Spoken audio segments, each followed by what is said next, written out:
On Friday, the People's Liberation Party brought together all its national delegates to Nairobi, and they had a meeting. In that meeting, several things happened. One is that they said, we are going to have a candidate in the next general election. And that candidate is going to be our party leader, Honorable Karua. Then she was endorsed as the candidate for the party. And in her acceptance, she said, I only need one term to return Kenya to the right path. In that one term, we'll restore integrity, demystify the politics of power struggles, and set our country on a course where leadership serves only the people. We are one people, one purpose, one team, one term. So PDP is the party of one term. PLP is the party of one term. Yes. The national deputy chair is Kabala Kile. He's our next guest. Kabala, good morning. Asante. It's good to have you here. Always. You have a lot to explain to us on what the party idea and ideology is. Yes. But first, let's give you the day's quote from Jano. Yes, Ellen Johnson Sirleaf once said, power without accountability is tyranny, even if it is elected. Power without accountability is tyranny, even if it is elected. It reminds me of another saying that goes by dictator, ballot dictatorship. Have you heard of the term ballot dictatorship, where you think you're choosing a candidate, right. You're going to make your elections, but the candidate has chosen himself for you. There's a country that we know where the president changes from the president to prime minister, and back to president, and it's through the ballot.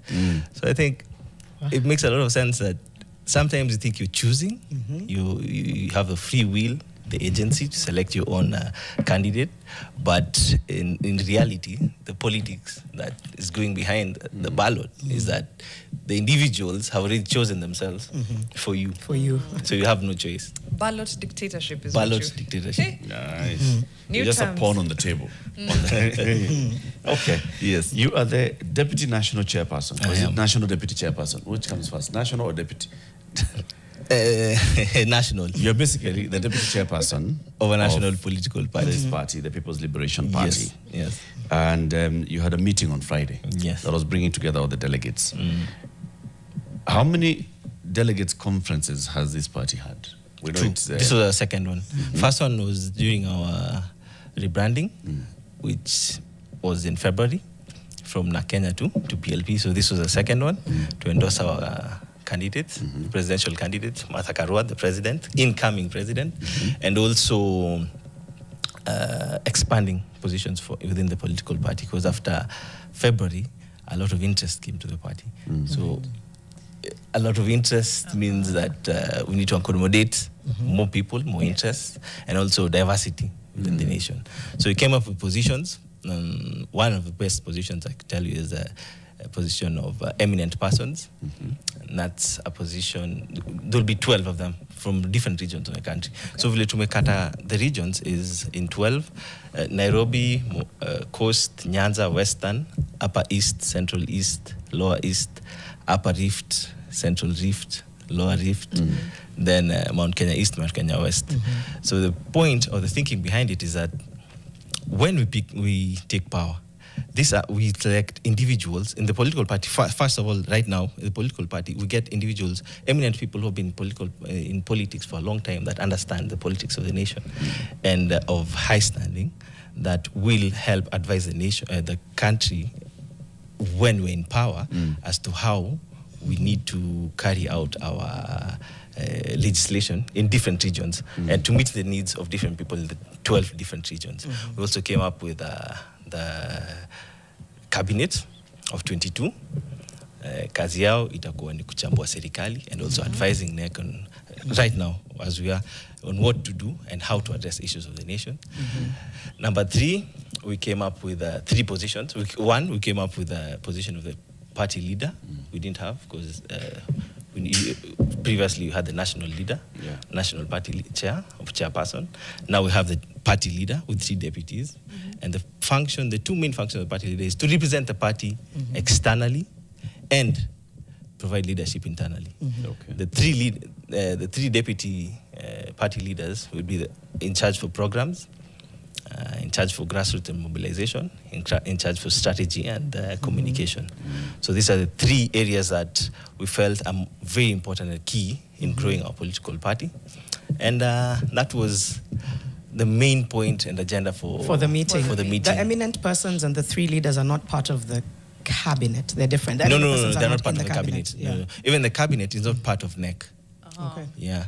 So cabinet, why we have a cabinet is because, NEC is elected. So you might find not qualified people, individuals in specific interest areas that are in NEC. But we need a specific advice, maybe in trade, and we don't have experts within NEC that are experts in trade. Almost a shadow cabinet. Yeah, it's a shadow cabinet. So we get individuals that we have our own roster as to how we select them. Yeah. So we get them to interview them so that they come and advise us when we come up with policies. This is what you need to address. This is what you need not to address. Oh, and lastly, we had the advisor of economic and social affairs. We were na sasa na deal na. Na Devindi. You're going man for man. Man for man. Man for man. Yes. Quick Yeah, one. kisema tunasema. You endorsed Martha Karua Yes. as your candidate for 2027. How did we arrive at that? Were there party primaries? Because endorsement sounds like shika. How did we arrive at that? No. Our endorsement is through the branches. So we have leadership from ward level, constituency level, county level, national level. So the endorsement comes from those people. So when we went to the meeting, we asked them, do you want us to have a presidential candidate? Yes, we do. Remember, we had the NGC, then NDC. The one that you saw, our friends, was the NDC.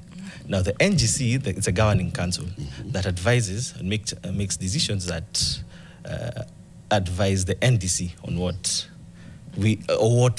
path we need to take. So during our NGC, our members proposed President Martha Karua to represent us as a main candidate, and then advised it to the NGC. To the delegates. To the delegates now. Yeah. Governing council is brought about from the branch chairs, elected members, NEC, and NMC. How many members are in the NGC, the National Governing Council? National Governing Council, now we have 300. Okay. Yes. So those 300 are the ones that had picked Martha Karua. Yes. And then they brought them to the wider delegates. Delegates, yeah. To agree. To agree, yes. And they gave them no option, really. They only came with one. No, we had. No. You see, when we have candidates, and those candidates are Martha Karua.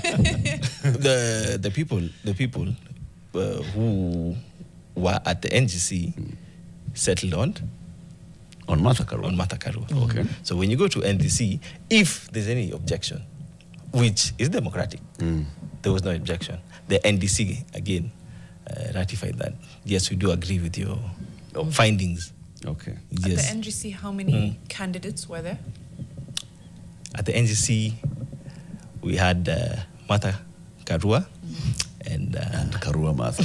And no, we had Martha Karua and the hopes of all of the NGC members who felt that she is the person who represents us. So she's the only one who presented herself before the NGC. She was the one who was nominated. She was the only one who was nominated before the NGC. Yes. No other NGC member nominated any other member of PLP. No other member felt the need to nominate anyone else other than. She was basically the strongest. She was the president's strongest candidate. I want to question this new structure of this party. Yes. Because this party has been very vocal about the bloated size of the Kenya Kwanza government.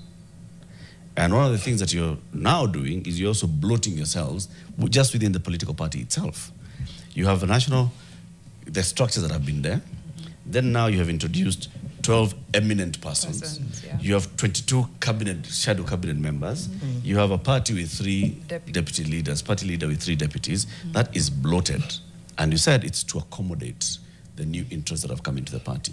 How do we trust you that if we gave you the government, you will not bloat this thing even further to accommodate now the whole country? Now you have to go into 47 eminent persons, each per county. You have to go into, well, the constitution caps the ministers to 22. You'll only have those ones. But you'll have 79,000 advisors. No. Case in point, that is exactly Kenya Kwanza's argument for having even positions that are unconstitutional. It's representation. Yes. But in their party structures, they do not have that. You have to remember that. When it comes to resources, they bloat. But as for us, is the bloating of ideas. You know, how is that not bloating of resources? No, that's mental resources, not financial, and not constraining to party funding, for example. These are not paid individuals. These are volunteers. So when we say, and they'll go through interviews. So I don't believe that it's a bloating of resources, but it's a bloating of ideas. Bringing together. If PLP were to form government with Martha Karua as president, right? She's clearly indicating to us that she will have the full 22 members in her cabinet. She's already indicating that to us. She'd have gone with fewer to demonstrate to us that this is the government in waiting. This is 14 to 22. PLP would have told us, we do not need 22 ministers if you give us the government. We'll only have 14, the minimum required. And so we have 14 shadow, and they will shadow these 22, and we'll do a better job of shadowing them. But you're not demonstrating that to us. You're taking the entire 22. Mano. This is... Then you're also bringing in eminent persons who are basically advisors, seniors. These ones, if you took government, you'll create another position and call it CAS or whatever. That is what Kenya Kwanza has done. That's what the others have tried to do. What I'm trying to say is... Mano, as economic advisor, and 3 deputies. Those are 3 deputies. These are CAS, Deputy President. This is a president, deputy president, prime cabinet secretary. This is it. Party leader and 3 deputies. There's no difference between the government, the shadow government of the People's Liberation Party, and the acting government of Kenya Kwanza. I was about to defend, then you broke down Pakakwa Prime. I was just close to being like, no, but maybe it's not as blood. Then you went ahead and said that. But yeah, go ahead. No, I don't believe so. Because remember, this is first of all, the shadow cabinet is 14 to 22. Yes. So for us, we go constitutionally 14 to 22. If we get 22, it depends on exactly what we need. But you can't go beyond 22, you can go below 14. Now you're asking if we get... You have gone to the full 22. No, we haven't yet appointed. This is the structure we were creating. We were passing a structure. Yes. So that was the thinking behind why we came up with this. Now, for the eminent persons, why we came up with that is that we realized there are certain regions that require specific attention. And went back to the 14 regions of before the Constitution, and achieve the purpose of and issues that face these particular regions. It's not about what you are alluding to. A reward system. A reward system of sort. No. It's meritocracy. Can I ask though, because you're saying it's structures, nothing has been... Yes. Would there be consideration, maybe based on the fact that some people might find, even if it's a structure and you're saying 22 is what, some people might push back and say, no, that sounds bloated. As there are considerations that can be made to restructure? Or are you saying, nope, this is cast in stone, this is how we're moving forward as PLP? Repeat? Change what? Change exactly? You said there's the 22, because you said you're... It's 22, it's 14, between 14, just constitutionally how it is, between 14 and 22. Yes. Yeah. So we can get to 22, or you can do 14. Or you can do 14. Okay. Yes. But you're open to either. We're open to even 15. Even 15. The party could go even to the full 22. I mean, because as we assess the needs, which is what Kabala we are saying, then this is not showing us what's different. But maybe I'm hammering this one too much. No, it's copy paste of like the structure of government as is right now. Considering we have a lot of problems with the structure of government as is right now, you can see where the problem comes in. Where I see the problem is the issue of resources. Yeah. You know, the issue of resources and how resources shall be used. For us, we have a track record of, my party leader has a track record of using her resources when she was in power diligently and efficiently. I could give you an example when she was a minister of water. She was voted the best in Africa. And the most important corruption case she handled is boreholes, digging of boreholes. She came to the ministry in 2003. Before then, digging of boreholes was 6 million Kenya shillings. And all this was because hakuna gari, weka mafuta, engineer. It was just corruption to the individuals in the ministry. In a few months, 2004, digging of boreholes came down to 1.5 million Kenya shillings. So I think when we talk about bloating, we need to also look at the track record of the leader, of the person we want to select, choose as a leader. And that will give you an inclination as to how best resources shall be used within the nation.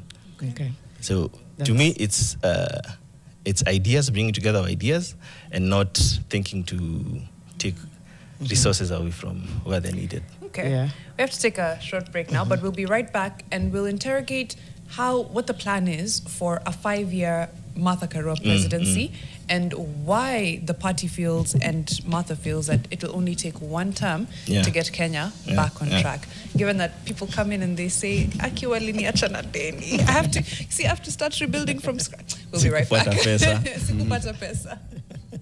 Karua, that's my bit in fixing the nation. Thank you. He's like cosine here. And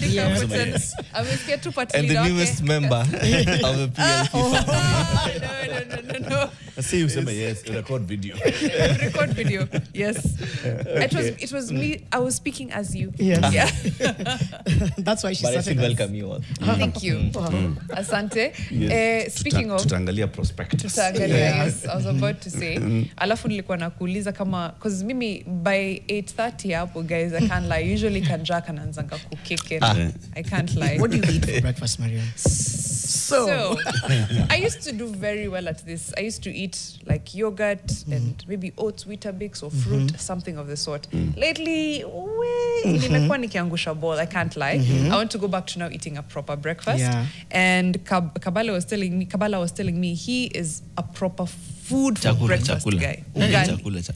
Unajua siasa wanasemanga nilikuwa naambiwa na saying ya Kikuyu nimesahau at in the morning the bird that eats best lasts the whole day. Yes. So kwa siasa unajua na campaign kiamka ati umekula kamkati.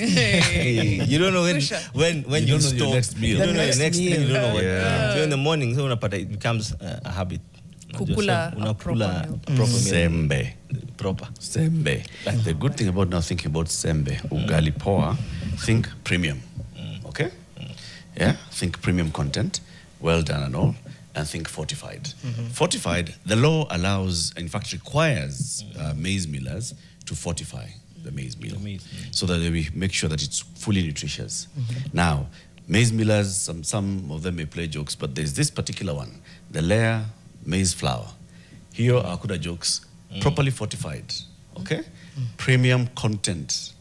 So when you're kula ugali layer, my friend, it's nurturing. That's why layer ni kunacha. Right? Layer. Na pia watu wasiseme, ugali ni empty calories.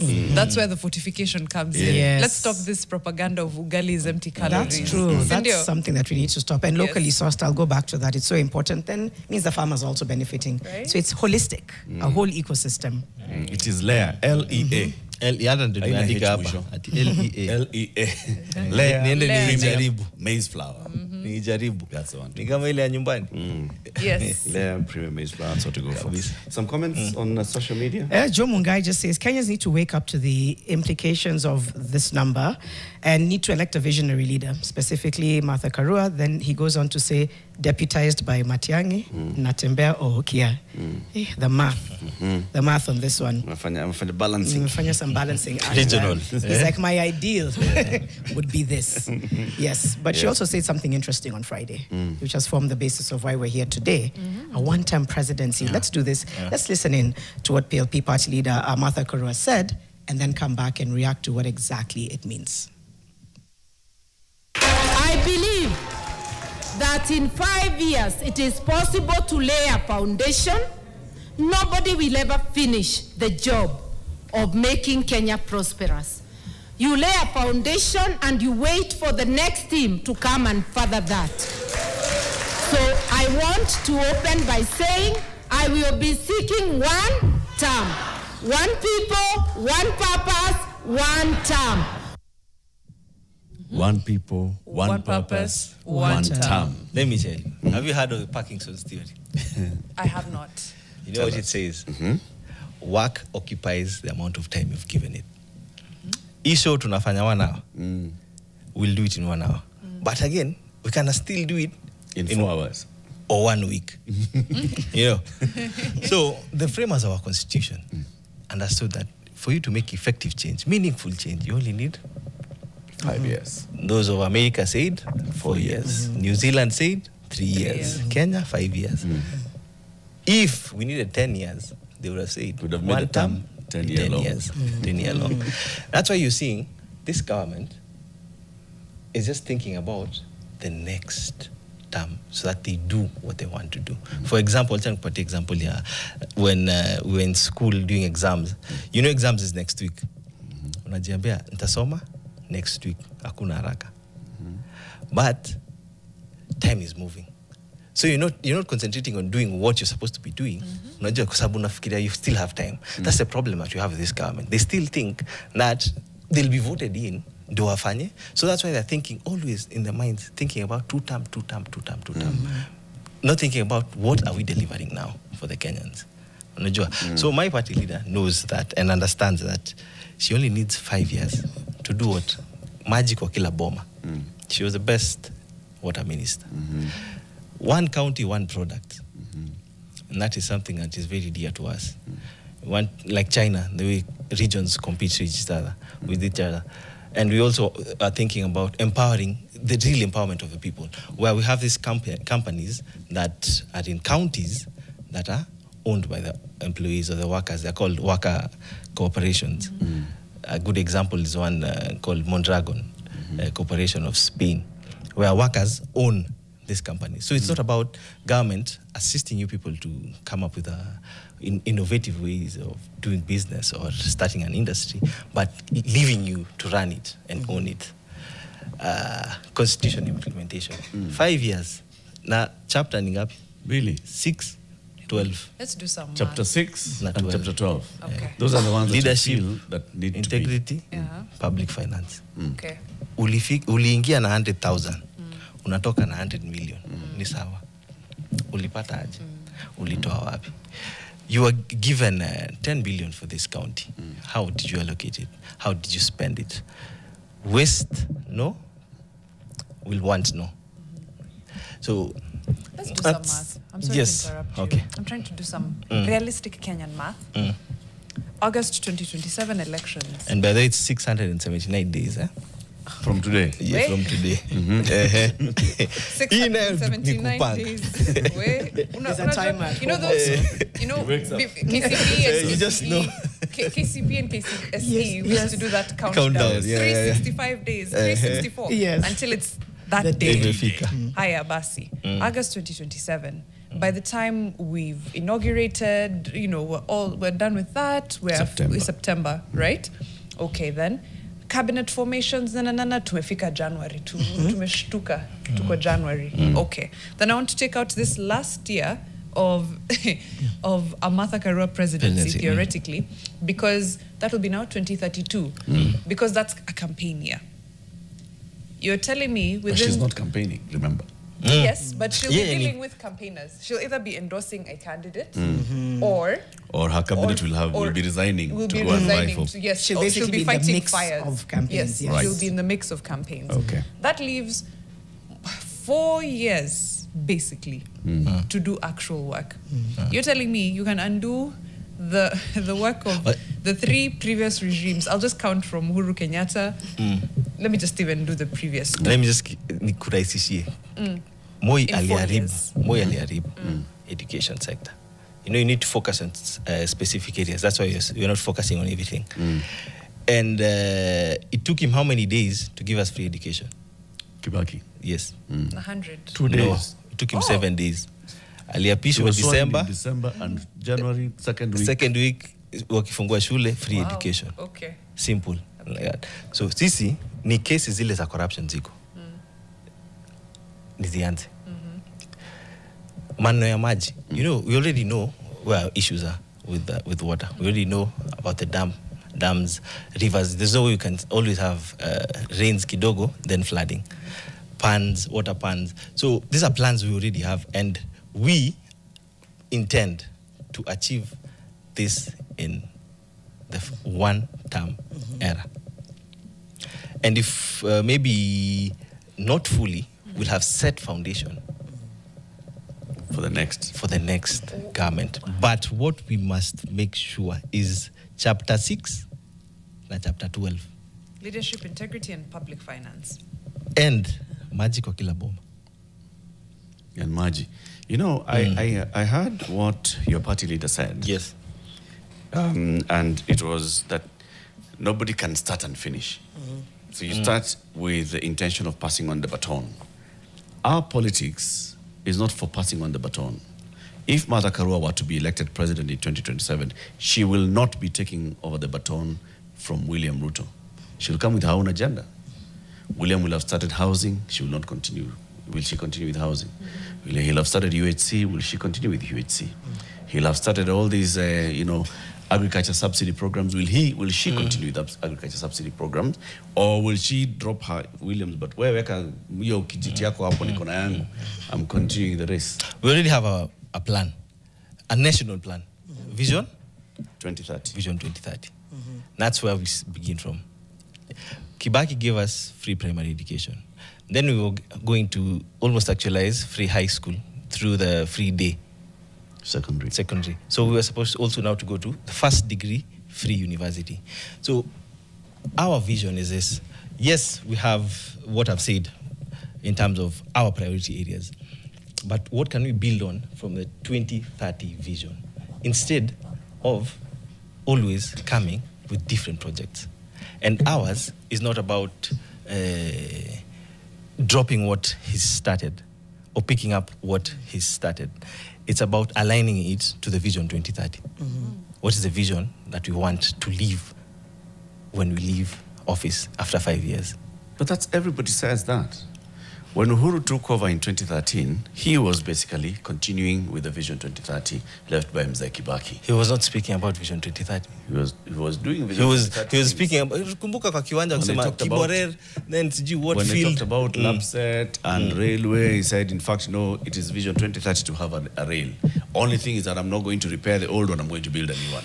Okay? What was his track record? It was the Vision 2030 issue. Yes, when Ruto took over, in fact, we talk about Ruto's current strategy and Uhuru's big four, same. Housing, health, manufacturing and small businesses, and food security. It's the same thing that Ruto is doing. But people would argue and tell you today that Ruto did not continue where Uhuru left. Ruto came and disrupted where Uhuru had done and started something afresh.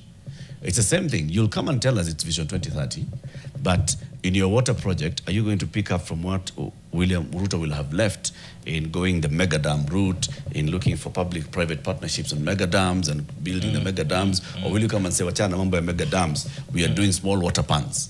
No, this is not about an individual. That That sounds like something that would actually happen. It sounds like you've taken us into the future. If politics has taught us anything, that's it. And I'm not saying this specifically of a PLP presidency, but it's just how our politics runs. Someone is always suddenly very clever with a new idea. That's not the other's idea. You know, as long as it's not what this other person was doing, then it's fresh. It's fresh and it'll work. It'll do the work. It'll do it's a legacy syndrome. Everyone wants a legacy that's different. But to us, it's not about personalizing issues. It's not about what Ruto has done and what Ruto has not done. It's about what impact has the project he's started added value to the 2030. We continue with it. Say about it, because it's Ruto, because it was Uhuru who started it, that we cannot continue with it.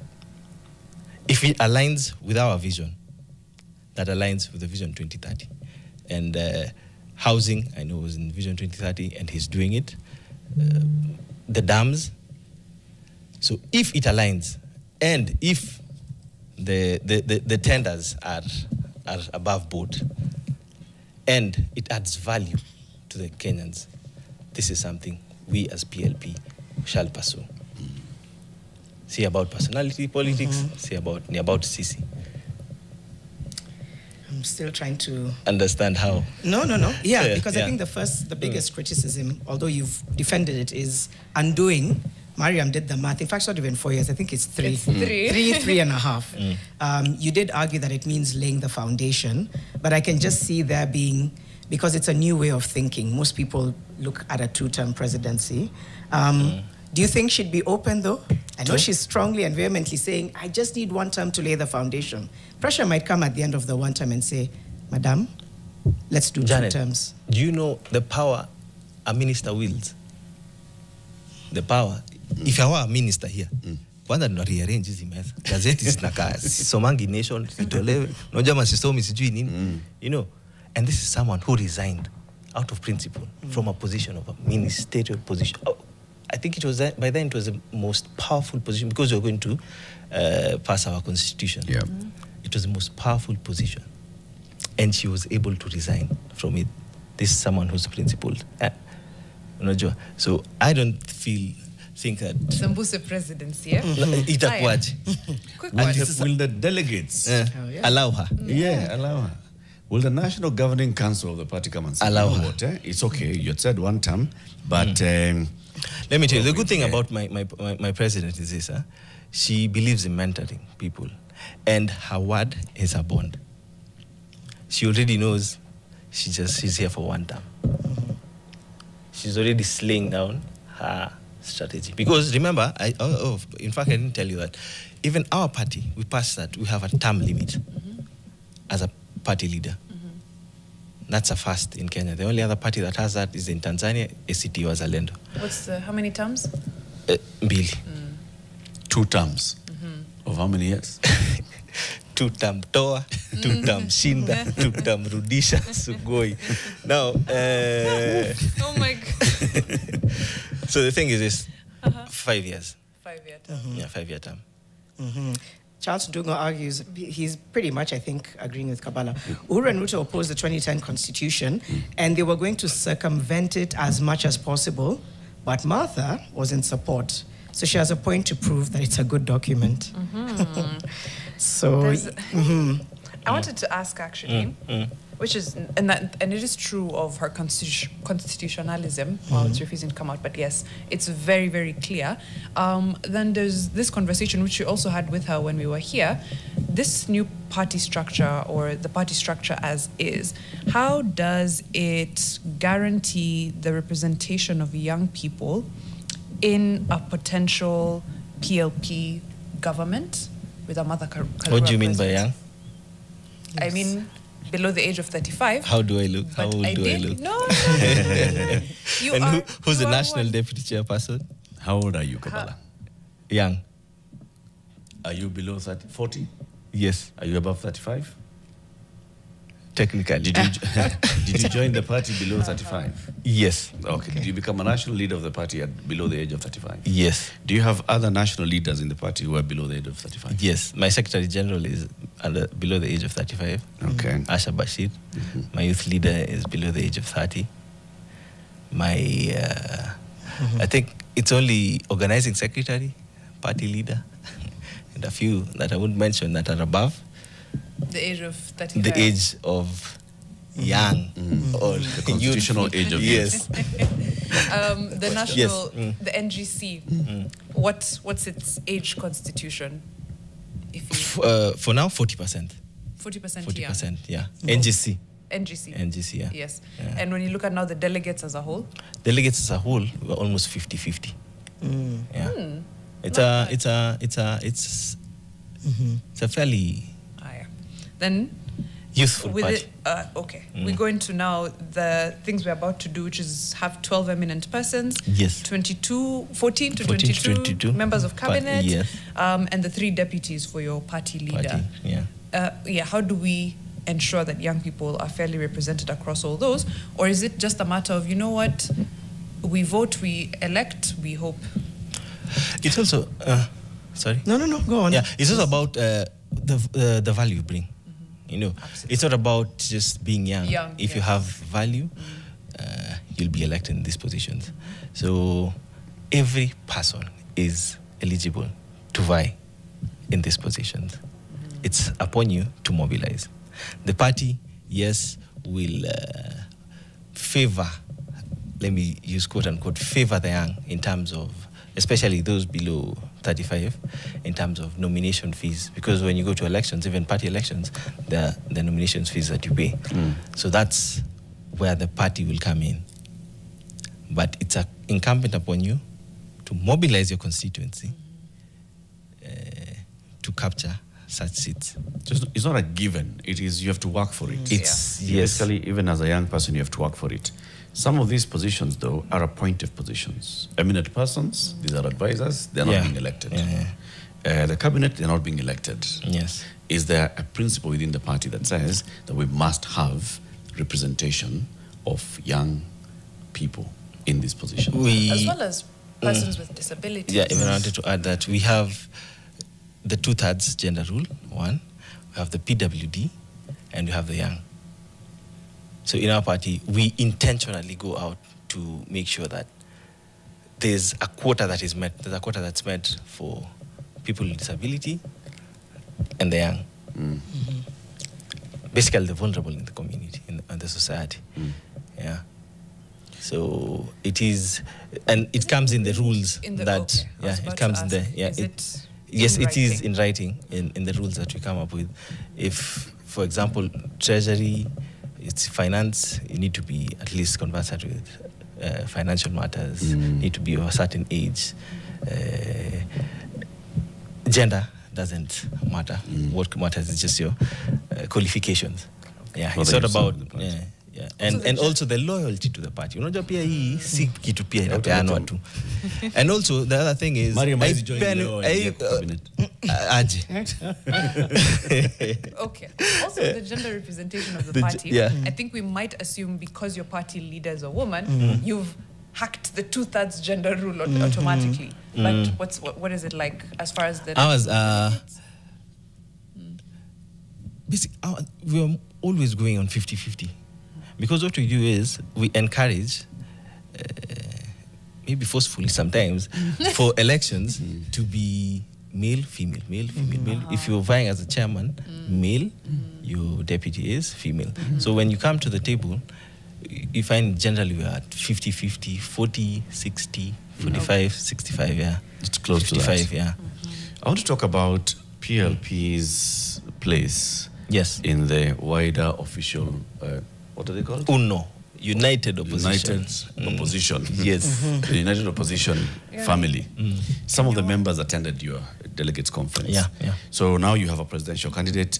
We expect Wiper in the next NGC also going to say Kalonzo is our guy. Watu masikio wanaitwa. They're going to say they'll have their people and so on and so forth. Yes. What did the party tell Martha Karua when it comes to when she's representing the party in the negotiation table? Did the party give her, irreducible minimum? Like, if they're not making you the candidate, walk out of that thing. No, we are conversant on the situation, political situation now. So what we told her is, work. We shall work. In fact, it was encouraged. We were encouraged. The delegates were encouraging the party leader that we are going to work for you. We are going to mobilize and organize for you, so that when it comes to the selection moment, si wewe tutauliza, ni wewe utatuuliza. Why was I not selected? Why didn't you mobilize better for me? So the delegates were telling her, you, the bare minimum we just want, once you're selected, the Constitution, Chapter 2, must be met, must be in our manifesto. Water to our people must be in our manifesto. And then we, the people, are here to telling you that we're going to mobilize and organize for you to make sure that you shall be the candidate of choice. She's been on the presidential ballot twice. Thrice? Yeah, 2022 was a presidential ticket. Yes, and 2013. In 2013. 2013 as a presidential candidate, and 2022 as a running mate to Raila Odinga. So those 2 times, Martha has been there. So she has experience running a national campaign and so on and so forth. Is the party prepared to accept where Martha Karua is told, wewe kuja, tutakupatia, one of the cabinets, wewe unapenda mambo ya maji sana, ama tutakupatia slot ya maji, ama attorney general. Is the party comfortable with Martha Karua coming and saying, the United Opposition has picked a candidate and a running mate, and they have allocated for us the position of water minister? Our focus for now, as a party, is the presidential ticket. Those are matters we'll discuss later, but our focus for now is the presidency. Nothing short. What's you're your not prepared? irreducible minimum? Irreducible minimum? Yes. Don't say the president. I was going to say. Maybe. It's the presidency. Maybe which chapter of the Constitution? Maybe one of the chapters. But for now, the presidency is what we're going for. Okay. And we wish all our partners the best. The best in this endeavor. Mobilize, mobilize, and mobilize. Well Tunakuja. said. Kabala Kile, National Deputy Chairperson, People's Liberation Party. Why Martha Karua is seeking a one-term presidency. And right now he's like, it's Martha's presidency. So Zingine, I'll finish the sentence for him. We'll cross that bridge. Right now, the priority is presidency. Up next, Max Ogola, lawyer and political commentator, talks about political parties, youth, and leadership. It's coming up to 9 a.m.